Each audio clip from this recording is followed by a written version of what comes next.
안녕하세요, 여러분. 자, 이번 강의에서는 독도랑 간도 부분 짧게 한번 복습해 보겠습니다. 자, 뭐 독도가 우리 땅인 건 여러분 뭐 잘 알고 있겠지만 여기 부분에서 그 근거를 다시 한번 소개해 주고 있습니다. 여기 처음에 나오는 게 독도의 역사적 연원이라고 해서 역사적인 흐름을 쭉 한번 보여주죠. 독도에 대한 인식은 삼국시대부터 있었죠. 뭐 신라장군 이사부가 우상국을 복속시켰다. 뭐 이런 거 삼국사기에 있었고, 고려시대에도 보시면 뭐 고려사에 독도를 우산으로, 울릉도를 우릉으로 뭐 표기했다. 뭐 이런 얘기 있고요. 그다음에 뭐 세종시기에는 세종실록 지리지에서 우산과 무릉 두 섬은 거리가 멀지 않아서 보인다. 뭐 이런 거 있잖아요. 그리고 뭐 많이 유명한 것 중에 하나가 조선 후기 숙종 때 이 안용복이라는 인물 있죠. 이 안용복이라는 인물이 조선의 관리가 아닌데 당시에 일본 어민이 자꾸 와가지고 독도나 울릉도 근처에서 생선을 너무 많이 잡아가고 뭐 그러니까 본인이 직접 일본으로 넘어가서 막부 권력자랑 담판을 지었죠. 그래서 그 결과 여기 한번 쭉 읽어보시면 되는데요. 그 막부에서 일본 어민들이 울릉도에 가지 못하도록 도의 금지령을 내렸죠. 자, 이런 흐름이 있습니다. 자, 이렇게 하다가 보다 좀 중요한 건 뭐냐면 그럼 독도 얘기가 여기서 왜 나오느냐? 대한제국 정부랑 관련이 있기 때문에 나오는 겁니다. 자, 우리 어민들이 계속 가서 어업 활동 많이 하고 있었는데 1696년 이후에 한참 시간이 흘렀잖아요. 그러니까 또 일본 어민들이 와가지고 불법 어로 활동을 많이 하는 거예요. 그래서 대한제국 정부는 이때 대한제국 칙령 제41호를 내려서 울릉도를 울도군으로 승격시키고 독도를 관할하게 했죠. 그러니까 이 말은 뭐냐면 대한제국의 영토로 확실하게 공인했다는 겁니다. 자, 그런데 문제는 뭐냐면 여러분 그 기억나시죠? 1904년부터 러일 전쟁이 발생하잖아요. 자, 러일 전쟁 발생하면서 일본이 우리나라한테 한일의정서를 강요하면서 우리나라 영토를 군용지로 막 쓰겠다 이런 얘기도 많이 했죠. 당시에 일본은 러시아한테 이기기 위해서 우리나라 영토를 좀 활용하고 싶어 했는데 독도도 마찬가지입니다, 여러분. 독도라는 곳이 러시아랑 전쟁을 할 때 굉장히 요충지이기 때문에 그곳을 탐내죠. 여러분, 일본은 이때 독도에 아무도 살고 있지 않다고 생각해서 거기를 1905년에 시네마현 소속으로 고시해 버립니다. 그러니까 근데 이거는 우리한테 동의를 구한 게 아니에요. 자, 그랬다가 나중에 1906년에 우리 울도군수 지방관인 심흥택이라는 사람이 불법 편입한 걸 알게 됐죠. 근데 여러분 이미 1906년에는 우리가 을사늑약에 따라서 외교권을 뺏긴 상황이기 때문에 이때 알아봤자 우리가 뭐 항의할 만한 힘이 없던 상황이었던 거죠. 그래서 이때부터 일본이 독도를 불법적으로 점유를 하고요. 우리가 해방되는 1945년까지도 일본이 불법적으로 점령했다가 나중에 우리가 광복하면서 이렇게 돌려받은 거죠. 그래서 우리가 지금까지 시조 지배를 하고 있잖아요.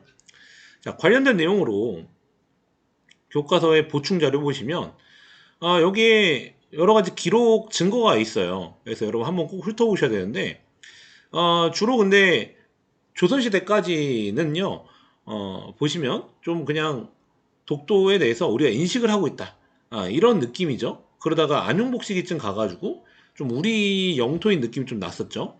자, 그러다가 대한제국 시기 가면 명백하게 공문서로 대한제국 칙령 제41호로 우리 영토라고 명백히 밝혔는데 일본이 러일 전쟁을 틈타서 불법적으로 편입했을 뿐입니다. 자, 거기다가 여러분 그 오른쪽 보시면 일본 측의 기록에도 독도는 이미 우리 땅이라고 많이 인정하고 있어요. 그래서 뭐 은주시청학기라는 요 글에서 보시면 1667년이죠.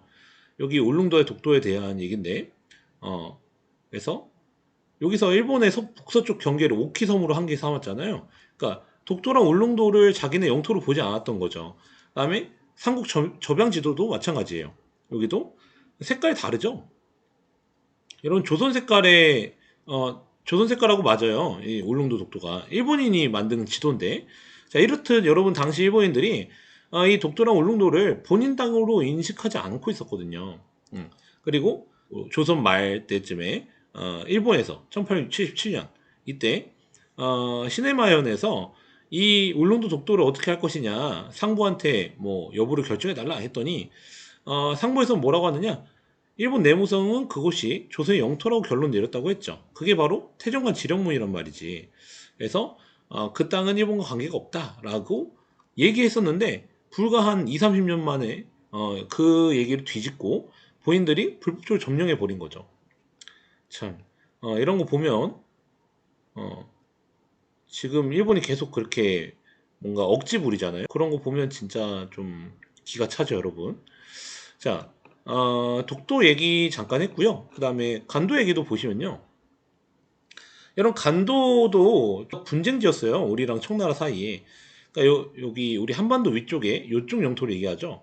근데 여기는 여러분 여기 교과서에 나온 것처럼 고조선, 부여, 고구려, 발해 등의 영토였잖아요. 그래서 그때까지는 우리 민족이 많이 활동을 했는데 문제는 여러분 우리 고려시대, 조선시대는 그쪽을 영토로 잃었죠. 그리고 오히려 청나라가 그 지역을 장악하고 있었죠.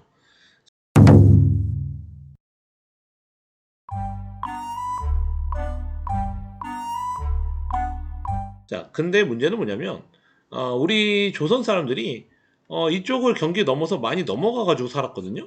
그래서 이 간도 지역에 조선인들이 많이 살기 시작한 거야. 그래서 청나라 후반부쯤에 가면은, 우리나라랑 청 사이에서 국경 분쟁이 발생을 하는 거죠. 그래서 이때 한번 협의를 해서 백두산 정계비라는 걸 세웠는데, 이 백두산 정계비를 세웠음에도 불구하고 이 청나라랑 우리나라 사이의 국경에 대한 논란이 계속 분분했어요. 자, 왜냐하면 우리나라는 여기 나오는 숭화강을 기점으로 해서 이렇게 해서 이 오른쪽이 우리나라 영토라고 봐야 된다라고 주장한 반면에 청나라는 여기 압록강과 두만강을 경계로 하는 게 맞다라고 주장을 했던 거죠. 자, 그래서 결론을 내리지 못하고 있던 상황에서 여기 보시면 대한제국 정부가 거기에 어쨌든 많은 한인이 살잖아요. 그래서 거기에 이범윤이라는 간도관리사를 임명해서 한인들을 보호하고요. 그 다음에 간도를 한경도 행정구역으로 편입하긴 했는데 문제는 뭐 아까도 얘기했듯이 독도 문제랑 똑같이 을사늑약을 기점으로 해서 우리나라가 외교권이 없을 때 일본이 청과 협약을 맺죠. 간도 협약이란 걸 맺어요. 간도 협약 맺어서 청나라로부터 철도 보석권 이런 거 없고 대신에 간도를 청의 영토로 인정하면서 이제 간도를 확실하게 청나라가 지배하는 그런 방향으로 나아갔죠. 우리가 일단 여러분 보시면요. 이번 강의에서 독도랑 간도에 대한 얘기를 아주 간단하게 좀 다뤄봤습니다. 그래서 독도, 간도 짧게 다뤘지만 중요한 주제니까 꼭 한번 다시 복습해 보시기 바랍니다. 자, 수고했습니다, 여러분.